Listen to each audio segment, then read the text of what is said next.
Okay, ready for our next portion of the Regenerative Business series?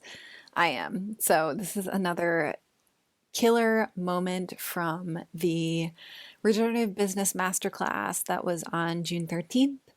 And I'm using killer intentionally because we're going to be talking about killing off your ideas, your excess creative ideas that are beautiful beings, but can't actually realistically come to life in the 3D world, or practical steps for making it happen and ways to build out your life so that it is supportive of your prolific creativity and how that impacts your business, which is wonderful. Okay, let's get in.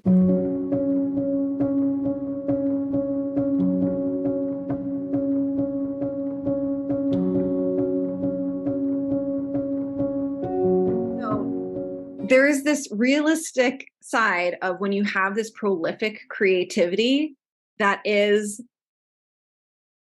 aligned with nature, where it creates more than is actually able to survive.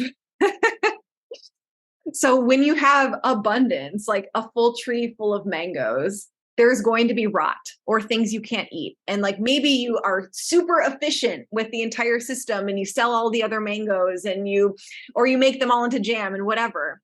But when we're talking about creativity of ideas within a business that lives in this 3D reality or the 3D reality of your team, things have to die or you have to intentionally kill them. So Simone, you talked a little bit about this around killing your creations, but I think it's so perfect here. And you and I were talking back and forth a little bit about killing your creations. So some things that I think of that help with this, of like if you're prolifically creative or you have a million ideas or you want to act on all of these different things and it needs to happen, like some ways to address the fact that they can't all happen, at least they can't happen now, is enforcing rest, because most of us have been conditioned to overwork and to keep going and be productive and always be doing things. And where it might feel unnatural to rest, it's actually the thing that our body would need if we weren't conditioned to work all the time. So enforcing rest, having support from friends or your team to tell you no, other people in your life to tell you no. Thanks, Julie. We love you. Having creative outlets outside of work. So we've talked about this. Deciding what will live or die and what you want to kill. And we're going to get Simone's insight on this. And also with that is seeing a longer timeline that things don't have to happen right now. So Simone, let's hear your input here.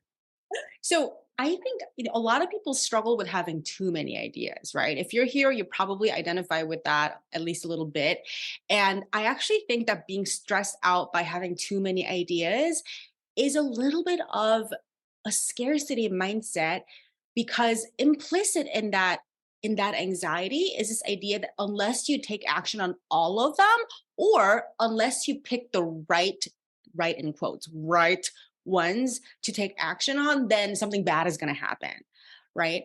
And you can ironically assuage a lot of the, oh my God, I have so many ideas of what to do, by trusting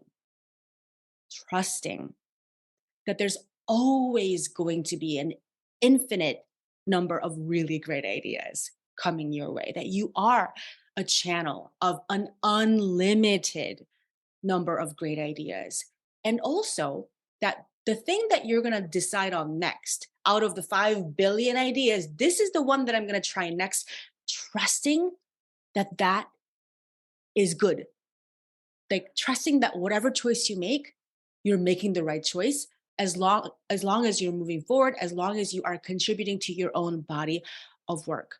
And I think I don't get stressed out anymore from the number of ideas that I have that all, feel very urgent, because I know that there's no imperative to take action on them right away. And in fact, I think I even have this thought. I didn't really articulate it to myself until now, but I think I have this thought that okay, there's a million ideas that are worth doing, right? And if I don't get to all of them, someone else will. And like in a good way, like we're all doing this together. I think this is also part of kind of opting out of the myth of the lone hero, like I alone have to single-handedly save humanity. No, I don't.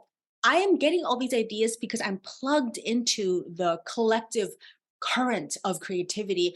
And I just have to show up and do what's fun for me. I have to show up and do what feels aligned and possible and sustainable for me right now. And everything else, the universe takes care of, right? Other urgent tasks will go to other people. And whatever I'm doing to move my thing forward is enough. If I pick one butterfly flower a day, that's enough, right? And there's always going to be more.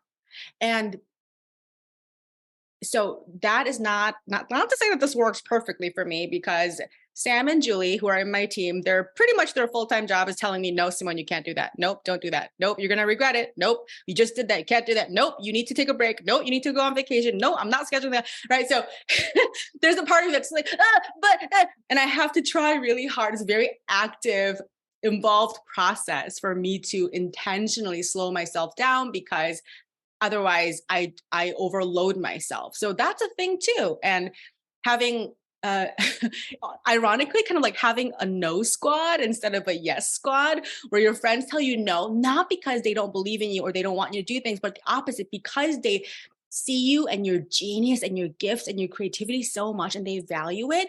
They can tell you when you're overloading, they can tell you when you're overworking yourself, they can tell you when it's okay to trust having to do less, right?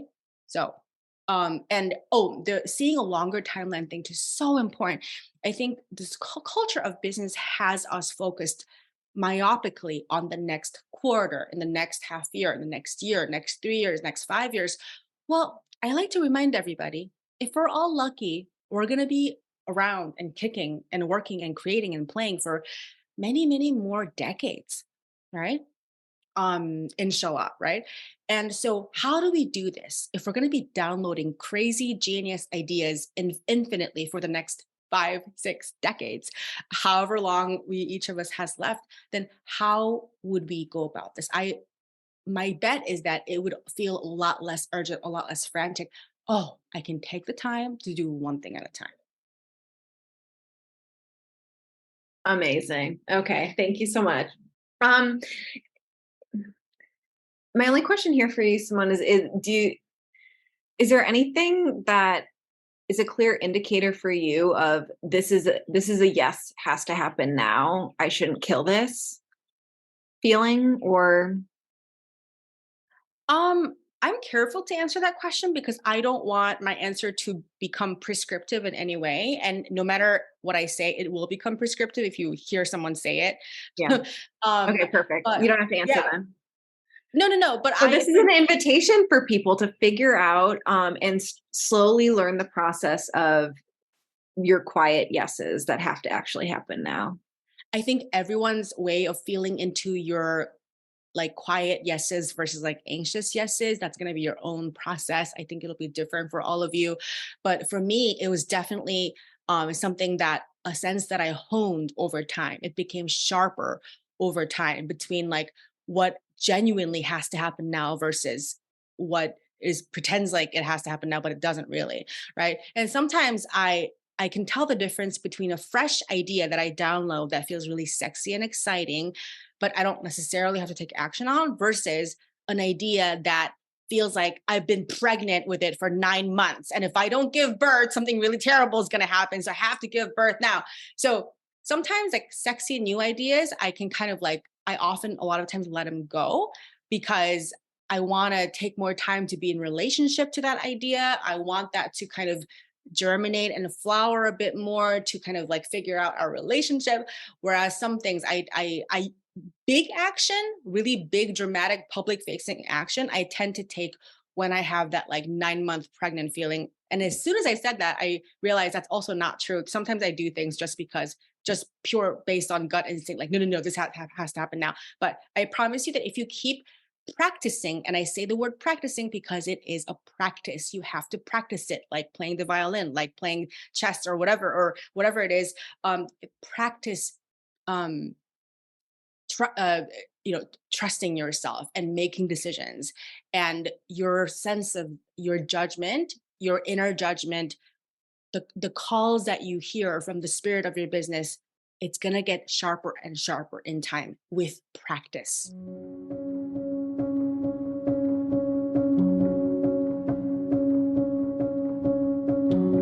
Okay, so I know that you enjoyed that. And that was a small little snippet from the Regenerative Business Masterclass.